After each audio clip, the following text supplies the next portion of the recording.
Welcome to Law Subscribed. This is your dedicated news source for all things subscriptions in the law. My name is Matthew Kurbis. I'm the subscription attorney, and I believe subscriptions can help bridge the access to justice gap and incentivize attorneys to modernize and scale their practice like never before. On this show, I interview lawyers ditching the billable hour and experts who can help attorneys move beyond billing time. Thanks to my sponsors, 650 and Gavel. Links to both in the show notes. More on them later, and use the code LAWSUBSCRIBED when signing up. You get 10% off, and it supports the show. The best way to support the show is to share it with someone you know. This podcast is for educational and entertainment purposes only, and nothing said is legal, ethical, or financial advice. Without further delay, here's the episode.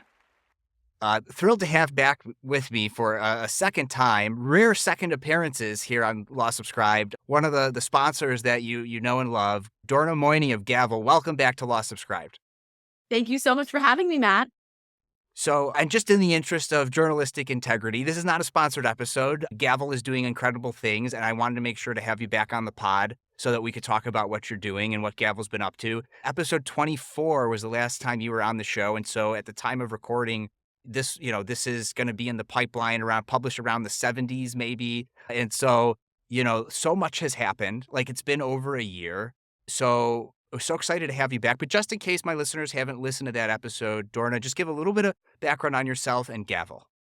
Absolutely. And thank you for having me again. I love your podcast, as you know, even before I was ever on it. So a little background on myself. I am a former attorney. I'm now the CEO and founder of Gavel, which is an automation platform for lawyers. The way that I got started into this field was that I never planned on going into legal tech. I actually wanted to build a very specific tool for some of my pro bono clients when I was practicing. And that was in the area of domestic violence law. So what I did was I wanted to build something sort of like TurboTax or like LegalZoom, but for domestic violence survivors to navigate through different stages of their case, generate documents, be able to potentially connect to legal aid organizations or attorneys at any point in the phase of the case which was necessary.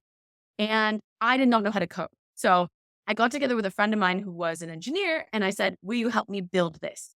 We built exactly that. We built a platform for domestic violence survivors that was sort of like the TurboTax for domestic violence law. And we launched it as a company called Help Self Legal. We got a really great amount of traction from consumers, and we started expanding into some other areas through other attorneys who were asking us for help.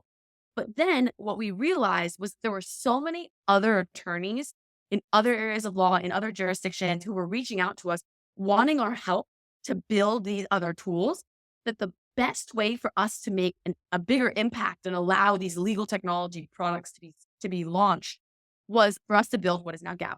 And so fast forward to now, we built Gavel. Gavel is a platform, a software automation platform that allows you as the legal expert to come in and create questions, connect them to documents, connect them to billing, and really put a fully white labeled product in front of your customers for them to use. And then you can obviously, as relevant to your listeners, you can set them up under subscription payments. You can set them up under flat fee payments. There are lots of options as well there. Yeah, and I encourage all my listeners, I'll link in the show notes to the previous episode where Dorna and I did a deep dive on all of that. But one more thing I want to highlight, just because I have so many more listeners than I did back then, is, when you started the company that became Gavel, you were billing time at a big law firm, and now you were doing the pro bono stuff. And it was like, how could I spend less time on this and get good results for the pro bono clients? Because I need to also go bill my time that I need to bill, right? And so you looked at efficiencies and you looked at the technology that was out there. And that's why, like, still billable hour lawyers will look at automation in like billable work and be like, oh no, I don't necessarily know if I should be doing that. And you could automate so many non-billable tasks, right? So like for the billable lawyers, the technology is still there for you. But for us who listen to the pod, like, it's a no-brainer to be automating and streamlining all these things to productize legal services. And so just like that part of the origin, I wanted to make sure I highlighted for all the new listeners that I've had. So let's get into like what's new. Because when you came on the show, like ChatGPT had only been on the scene for like a few months. Like Gen AI was still so new, and even though it's only been like a year since we last had you on the podcast, like so it's been like a decade of exponential growth, in like the AI space. So what has Gavel been looking at in AI, and what decisions were you making when it first hit the scene compared to now how you're using it in the tool? Yeah, absolutely. So much has changed for us, for our product, for everything that we're building, not just because of the nature of Gen AI, but just because of our growth and the growth of our engineering team and being able to focus on a lot of these really tough problems. And the way, so we do have, we've been sort of exploring AI technology for a while, even before all of the hype. But the way that we have incorporated into our platform is through a feature that we have called Gavel Blueprint. And what Gavel Blueprint does is, as the name sort of suggests, it gives you the blueprint for a workflow that you can then put in front of your customers. So what happens is the lawyer will come in and load in all of their documents that are their perfect work product and would be potentially their templates. And then what Gavel Blueprint does is it scans and recognizes what's going on in those documents and suggests an almost complete workflow for you that you can then modify, that gives you questions that you want to ask for data that you need to gather from the client, that connects it to the different fields in the document and then allows you to launch it. So why that's really important to us is that Gavel Blueprint is really the AI that you can both understand and that you can control. So understand because you know exactly what information that you put into it. You know that the quality is there, and control because you have control over accepting or rejecting all of the different rules that Gavel Blueprint puts in there for you. So you know exactly what's going to come out of it. And so that's something that we have been working on for a little while. We've been lucky to get to partner with OpenAI on getting early access to each of the new iterations of their models that have come out. And we've also done a lot of fine tuning on our end through the use of what we have a bunch of legal experts who have actually sat down and fine tuned the program to ensure that we have maximum accuracy. And we now have about 300% more accuracy than some of the base AI models that are out there in the legal field. So we're really excited about that, and it's something that we're really continuing to work on and invest in 2024. Yeah, and I mean, I feel like I would be engaged in journalistic malpractice if I didn't ask, well, okay, so I'm putting my document now into this thing and it's connected to OpenAI. So, is this client document now being like training OpenAI's LLM? Like, what are you doing there to ensure privacy and all those concerns? Absolutely, great question. We work with almost all law firms, so we get this Huh. question on like a multiple times a day. But yes, so a few things. One is our partnership with OpenAI is such that nothing that we actually submit to OpenAI, even if it's our own data that we're submitting in, can be used by OpenAI to train other models. Second thing is we also don't share any of your customer data with to train our model with for other customers. So all of that is in a silo. Your customer data never gets shared with anyone else. And the reason that we can do that is because we have this wealth of Gavel experts who have helped us fine tune this, and we have spent a lot of money and energy and effort into making sure it's really the best product that it can be. Yeah. And then another like, and I have to ask this out of like just the legal journalist that I play on in the podcast sphere is so you're integrating with OpenAI. I've heard more and more about how there's a lot of these like GPT wrappers, which Gavel has been around far before just becoming like a GPT wrapper, but you are integrating with OpenAI. Are you able to plug and play with like Anthropic's model or some of these other models, or is this like you're pretty dedicated to the partnership with OpenAI? Great question. So we are constantly testing new AI models. That's something that our engineering team does in our staging environment, not in production where there are any clients, but in our staging environment and test environment to see what is performing best and how we can make sure that we're always at the forefront of the technology. So definitely have been sort of testing around and seeing and making sure that we're using the right ones. The other thing I'll note here is that we are using AI in it's sort of a different way than some of these GPT wrappers that you mentioned that you see across the field. We are not actually generating your like new clauses for you. Like some I think I've seen I get ads for all these different AI tools on Yeah. all over the place. And I know there are a lot of them that are actually creating clauses and drafts from scratch for you, which to be honest, I think makes more sense in the context of like you're trying to come up with some obscure clause that's not really your area of law and you need help drafting that. Gavel is meant for rules-based work that Right. you are doing over and over again. So while we have the Gavel blueprint that helps you onboard and build your initial workflow, what you're building is something that you have spent, potentially years refining as your templates, and you have a set number of variations. It could be 10,000 variations that you can build logic into in Gavel, but you don't necessarily want something new generated every single time. You want to know that when you put a certain answer into Gavel, you're gonna know what to expect, and you're gonna get exactly that same answer every single time if you give that same set of. So that's what Right. I think rules-based expert systems like Gavel are really, really useful for. And I would really encourage a lot of people who are looking at AI technology to make sure that this doesn't meet their need before jumping straight into AI tools.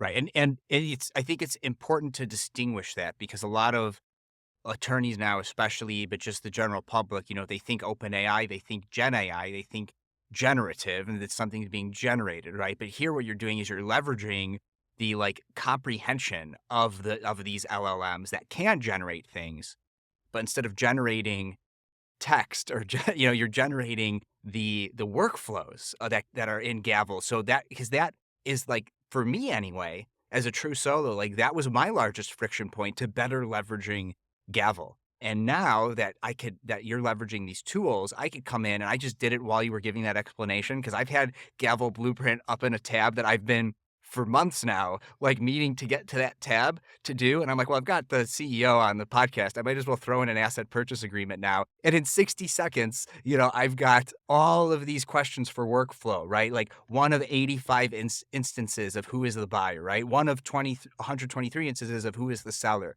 and all these other factual based questions, right? So I'm excited to actually go through this post conversation, post interview, and it was so much easier than like the previous, thing I had to do when I was setting up some previous automations. So just like, that was the goal, right? Lower the friction to setting up the automations. Exactly, because I think one of the benefits of Gavel is you can build anything, but that's also one of the things that takes a little bit of time because you have to download no matter how easy we make the platform, you have to download your expertise in your brain and in your work product into Gavel. And so Gavel Blueprint sort of takes that all and helps you get up to speed much more rapidly. But I love that you're doing this right behind the scenes as we're talking, and Yeah, I great. mean, like a 20 something page document, like in like 60 seconds, has all these suggested, workflows, right? Another question I have for you about that, though, because one of the reasons why I'm actually using Claude a lot, in particular for the podcast, because I have these massive transcripts, is the context window. So do you run into any context window limitations with the OpenAI integration? So we are doing some things on the back end to make sure that we sort of parse the documents and feed them into OpenAI, but that the user of Gavel doesn't run into any context window issues on their end. We had someone put in like a 400-page document the other day on a demo call. So I think it was one of the first times we've gotten one that was like that big, but Yeah. went through it and worked really well. So Yeah.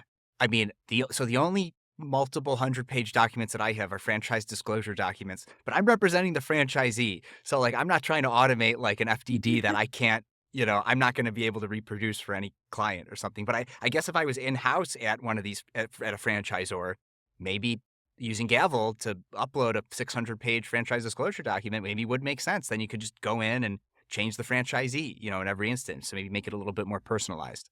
it's Um, interesting that you say that because franchise law is one of the big areas on Gavel actually that I didn't really know was such its own area of law before I went into building Gavel. Yeah, yeah, there's not a course book, there's not like a legal textbook on it, really. But Someone should create a Gavel workflow and sell it to all the others. all right, that's cutting room floor. You just gave me a business idea, Dorna. No, no, no, we'll keep it You in. you need to just have a list of business ideas on your website that come up in these types of conversations. I have a list of business ideas for myself, that's for sure. Many pages in a Google Doc, So do many, I many Google Doc actually. I'm pages. like, I have so many businesses that I wanna create on Gavel that, if I had more time, I would do. Right, right. One day with Gen AI, you'll have multiple AI agents that you could just set to task, right? Um, Exactly. so tell me what else, like, what has been the response from the users, especially the power users on Gavel with, like, now having this blueprint feature? Yeah, so response has been really great. I think the main thing is the speed at getting up and running. And I think it's especially useful for people who are new to Gavel because some of our older customers, unfortunately, they already had built their workflows, and so they're not going to use Gavel Blueprint as much unless they have new things they're building. Whereas anyone who's signing up for the first time on Gavel is going to have, we've estimated for certain document types that we've benchmarked against, it's 10x faster to build your Gavel workflows. So really just gets you up to ROI much more rapidly. The thing you're trying to do with Gavel is build these automated workflows that you can put in front of your client to either generate revenue or just scale up your practice and become more efficient. And the time for you from sign up to getting to that point, it really shrinks significantly. Yeah. So, you mentioned how franchise law was a surprising amount of lawyers using Gavel in franchise law. You do have this 2024 legal tech trends report for small and solo firms. So, is that in there as well? Like, what types of practice areas are leveraging the tool, or is that not actually talked about in that tool? That's a good question. Maybe we'll have to do another report on that. So the the yes, we do have this report that actually just launched. It is our 2024 legal trends report for specifically for small and solo firms. And we highlight a few different trends that we've seen across the field. One of those is the business and the way that you price and the alternative business models. So I think that's very relevant to your users. It also becomes relevant to different practices and how they can leverage this because obviously certain practices are going to be, subscription services are going to be better for certain practices, flat fees are going to be better for. And so we highlight a little bit of that in this report as well.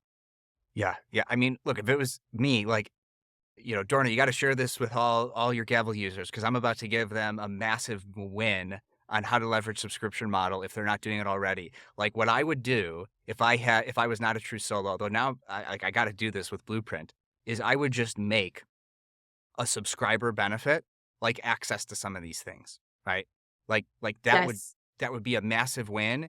And if you're not if you're just doing flat fee, depending on how you're doing it and how you're leveraging that there could be an easy way to put in that separation. And whether or not you could leverage Gavel from like a minimum viable client portal type thing, or you have to do like a little bit. You can.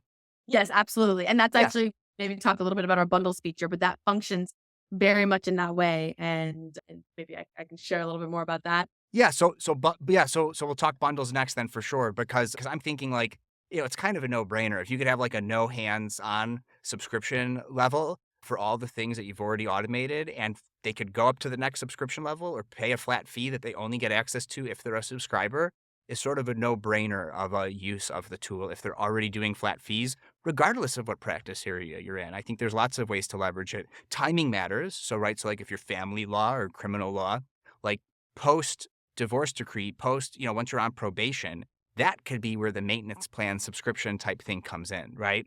Or like post registering the trademark, now you're in your monitoring maintenance phase, right? And like, here's your cease and desist letters that you go into Gavel and type in the information. As a subscriber, no lawyers on it. Maybe that's a lower price. They could just get access to that. Versus if they want their lawyer to go over it with them or put human eyes on it, that's a higher level subscription or a higher price, right? So there's so many different opportunities to leverage subscription if they're already flat fee that maybe they just haven't thought about yet.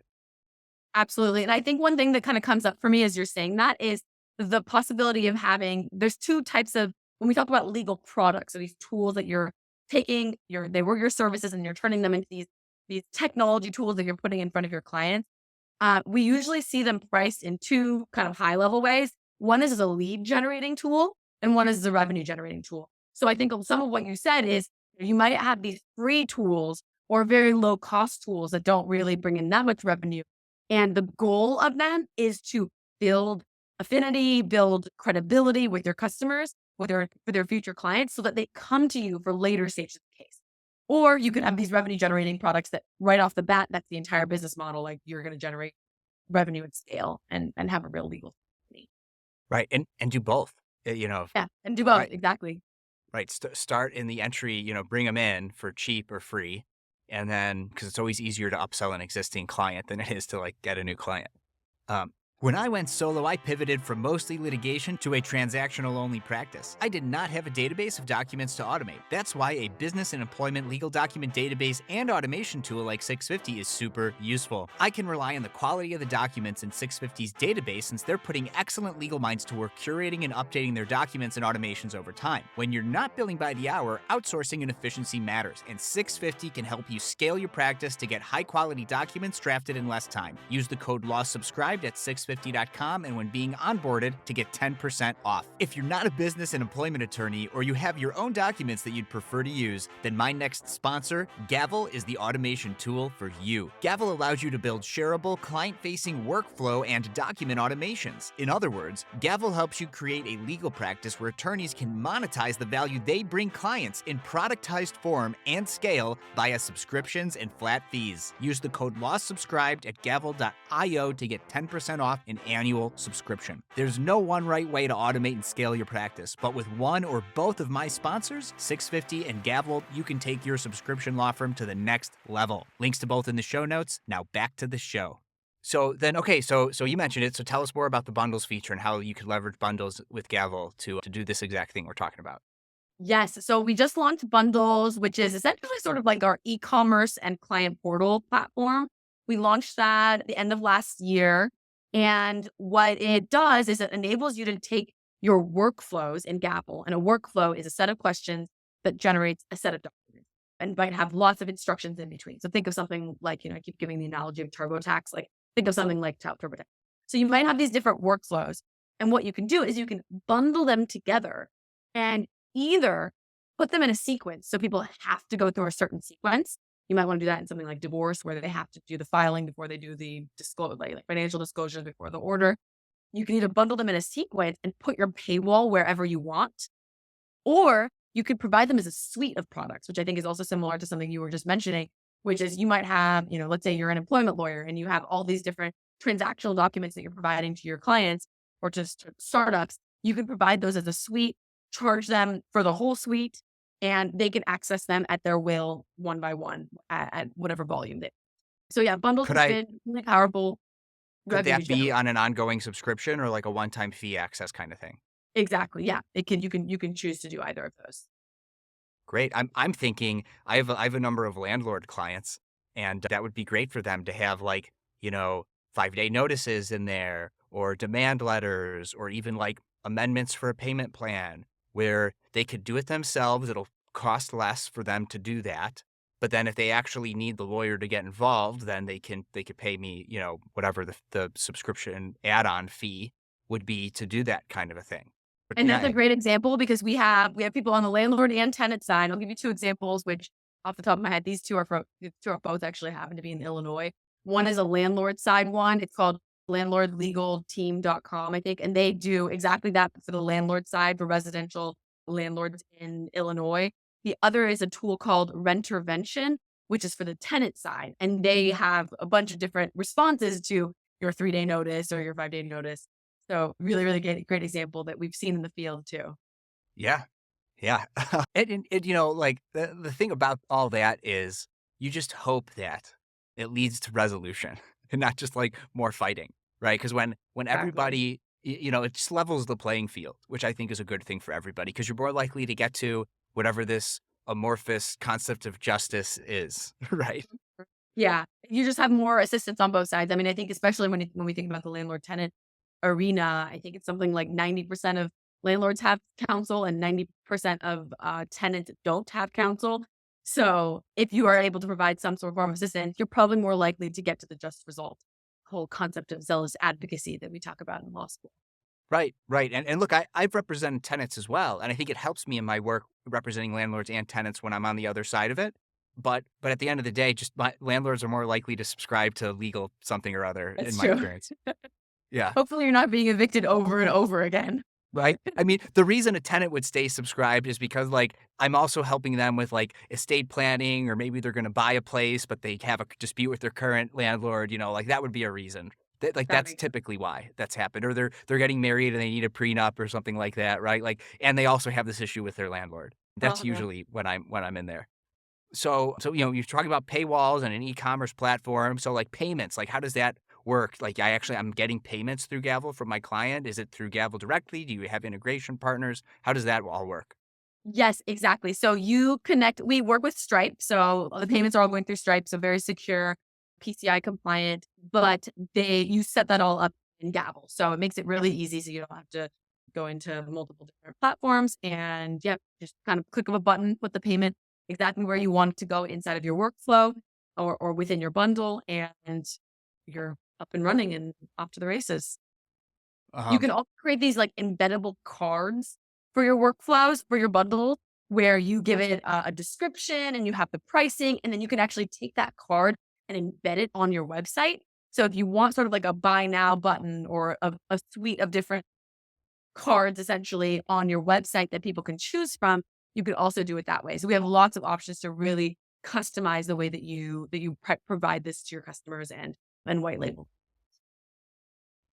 Very interesting. That's super interesting. Yeah, I kind of want to ask some questions about that. But before we even get there, if I already have a Stripe account, which I do, I'm assuming it's even easier to set up that integration.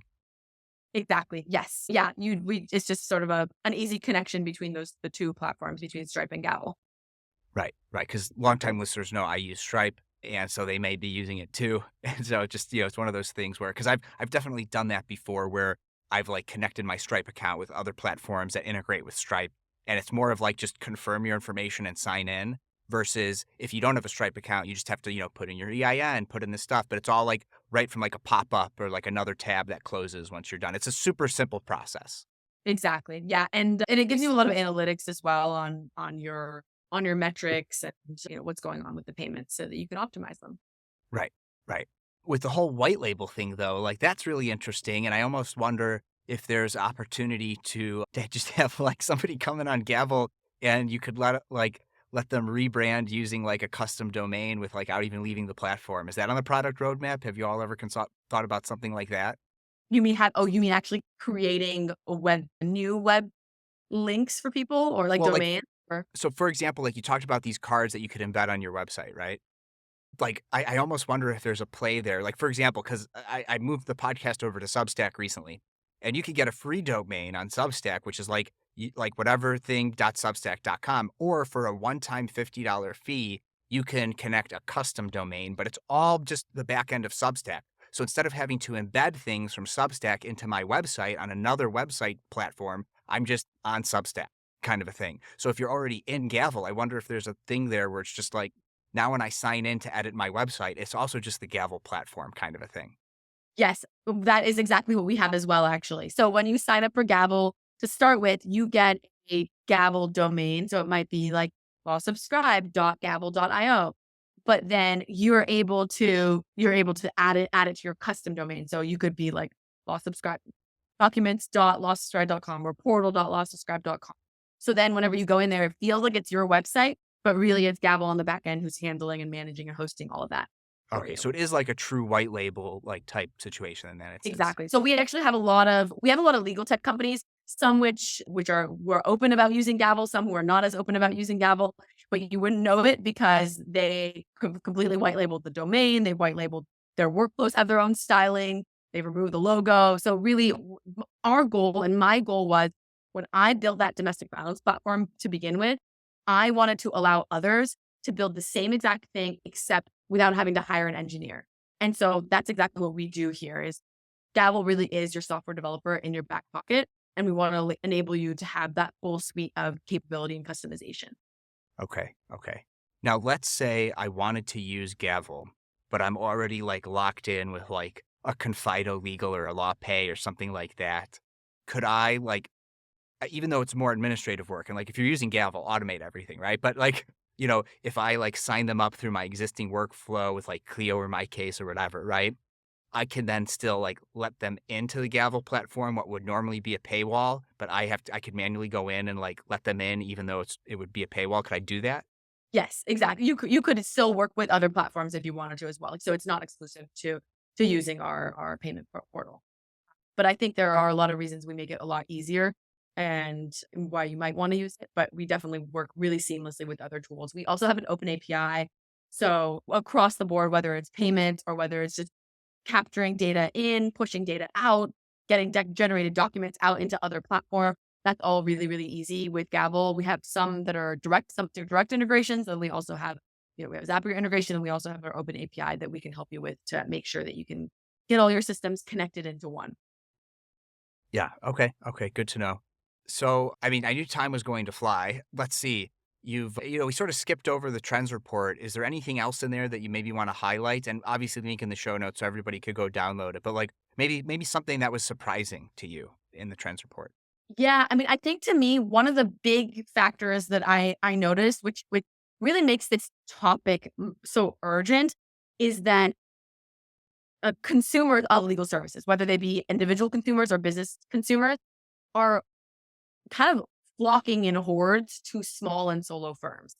And they're doing that because of efficiency, because of affordability, because of transparency, responsiveness, a lot of different factors. And so I think it's really sort of the golden age of some of the smaller firms, and adopting new technology is a way to be at the forefront of that and take advantage of some of that influx of demand. The other thing that we have in the legal trends report, which I love, is we have a bunch of interactive worksheets.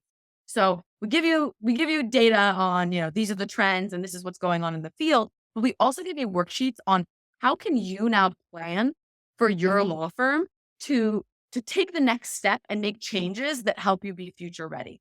So those are my favorite part. You can kind of fill things out and get answers on what you should do next. Got it. Okay. Link, like I said in the show notes, whether it's the worksheets or you want to read the whole report. There you go. Moving on, I know last time you were on the show, I record these in advance. I mean, I think people know we record these in advance. Like you were about to maybe like launch a marketplace or something, and then it ended up it did launch. And I know AI has sort of taken over everything.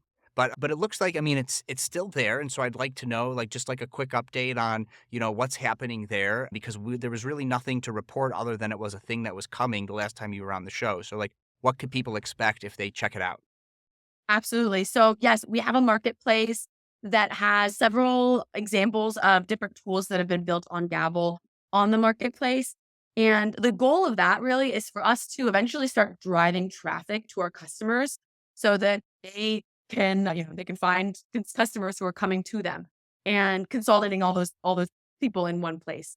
I do invite anyone who wants to be on that marketplace, whether your legal product is built on Gavel or whether it's not, to reach out to me and let me know if you want to be put on that marketplace, because that's something that we're going to be focusing on more, and would love to really just make it a valuable resource for end users. So please feel free to reach out if you're interested.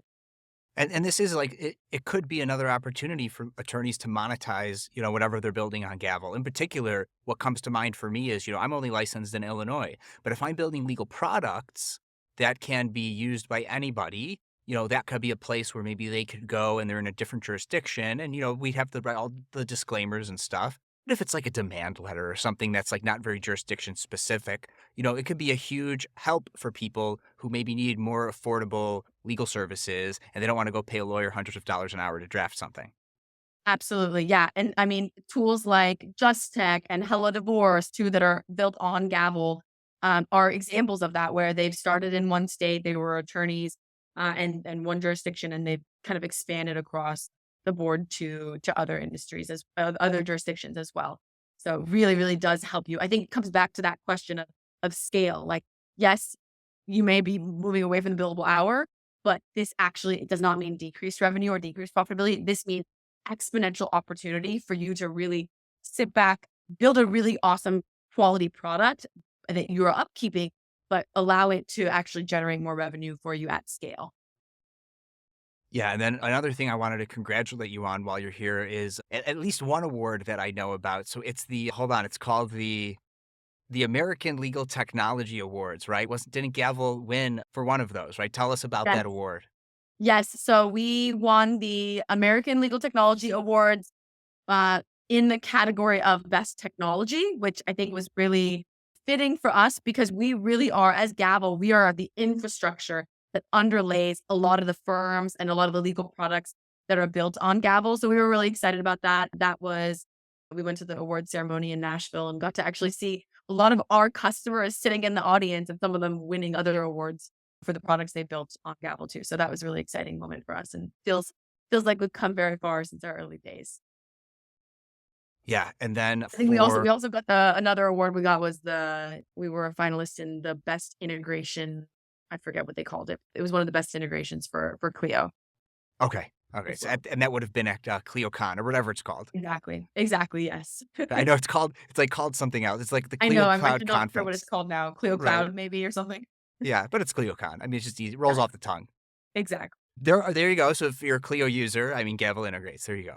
Well, congratulations on the awards. I know you personally, although I mean it's all related to Gavel, but you've been doing some new content now lately. You want to share with my audience a little bit about that, and we'll link to one of them in the show notes. Yes, definitely. So this kind of was spurred by the fact that a lot of our customers come to us and ask us not just about how to use Gavel, but also about strategy within their firm, technology. What are certain technology terms? I mean, I literally had someone who emailed us, and this I think hopefully is a testament to how easy Gavel is to use. But they asked in their support email, "What is a URL?" So we were like, okay, maybe we should start explaining some of these tech concepts to our customers. So I created a few different social channels. It's actually on every social channel that you can think of, or the big ones that I know of. And it's Dorna underscore at underscore Gavel. And what I do is I try to put up like 1 to 2 minute videos on really basic tech concepts. So for example, I talked about the hierarchy of generative AI and what the terminology is there. So some of our customers can use that in a way that makes them feel informed. I talked about cookies yesterday and how that relates to your practice. I'm going to be talking also about the practice of laws, some of the alternative business models that you can have in your firm. So really any topics that people are asking us a lot about, I'm doing short videos on. And so it's really bite sized. You can wake up, doom scroll and get informed and educated about how lawyers are using technology. Great, fantastic. There's a lot of lawyers out there that can use it. The listeners to this podcast, I don't know, like they're already pretty tech savvy, but you never know. But there's a huge market for that. So I think good on you. Anything else? Anything else you want to tease with the last few minutes that we have? Anything in the pipeline on the horizon for Gavo that we could all look forward to? Yeah, so what the last thing well, one thing I'll say is we are developing features like crazy. We have an amazing team and we're always growing. So we have lots of new features in the works for 2024. One of the big ones that is about to come out is our new PDF tagger. So what that enables you to do is just like you could with Word documents inside of Gavel in a very easy way, you can also load PDF documents and visually see them as you tag them. So it just really makes automating PDF documents and monetizing those eventually much, much easier inside of the Gavel platform. So that's one that's really exciting. And then we have a lot of new AI features coming in on the onboarding side on Blueprint as well. So All right. excited to share those with everyone. And we also actually one more thing I'll mention is before when we last talked, you needed to put in a credit card to sign up for Gavel. We've now removed that. You can sign up for Gavel without entering your credit card. So there's no reason not to try it for at least our free trial. So I invite everyone to go do that. We also do free strategy calls with anyone who wants to talk about building their legal tech products. So Well, um, you brought up signing up, so I'm gonna go off that. They've already heard the mid roll of the ads, but when you after that 7-day free trial ends and you want to subscribe for an annual subscription, save 10%. Use the code law subscribed.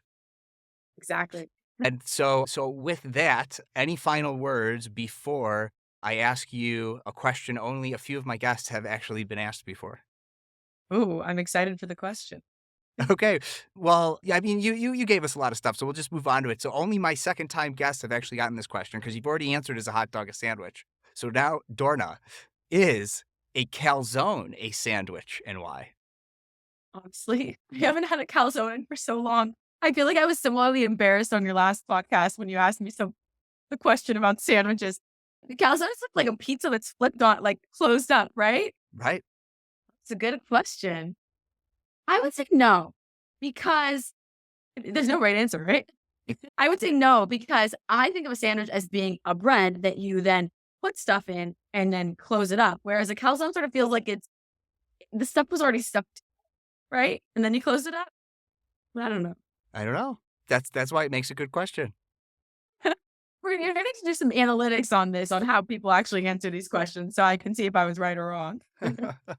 It's a personal answer. Yeah. It's a personal answer, but the hot dog question turned out there's a legal answer to the question because in certain jurisdictions, like tax and other things about like what is and isn't taxable in certain ways, or there are hot dog vendors, on the streets versus hot dog, so you'd be surprised. There are actual legal answers to the question, which I never knew coming into it. I actually remember that we had a case in law school where we talked about, and I forget what the result was, but bagel chips. Are they bread or are they chips? Because that put them in a different part of the supermarket. And I think maybe they were taxed differently too. So seems like food categories are a big legal topic. Interesting. Banana chips. Are they fruit or are they chips? Like it. Gotta get some answers. You need to do a blog post on this. Yeah, it's all you just ask a kid, ask a toddler who could speak with what they are, and they'll tell you without any of the extra BS that we have accumulated over the years. That's true. If people wanted to get in touch or sign up for Gavel, what's the best way for them to do those things? Yes. So sign up for Gavel at www.gavel.io and use the law subscribe code for 10% off. And then you can follow Gavel or myself on any of our social channels. We're gavel.io and my socials are Dorna__Gavel. So we'd Al love to see you all there. all right, well, thanks again for coming back on the show. Thank you for having me. And that's our show. Thanks again to 650 and Gavel for being sponsors. The best way for others to discover this show is for you to share it with somebody you think would find value from it. Follow me on LinkedIn, since that's where I'm most active on social media, and click the bell towards the top right of my profile to get notified about all of my posts about this podcast and everything else I think is valuable for you to see. To get in touch, message me on LinkedIn or email Kurbis@lawsubscribed.com. All links are in the show notes. Until next time, this is Matthew Kurbis with Law Subscribed.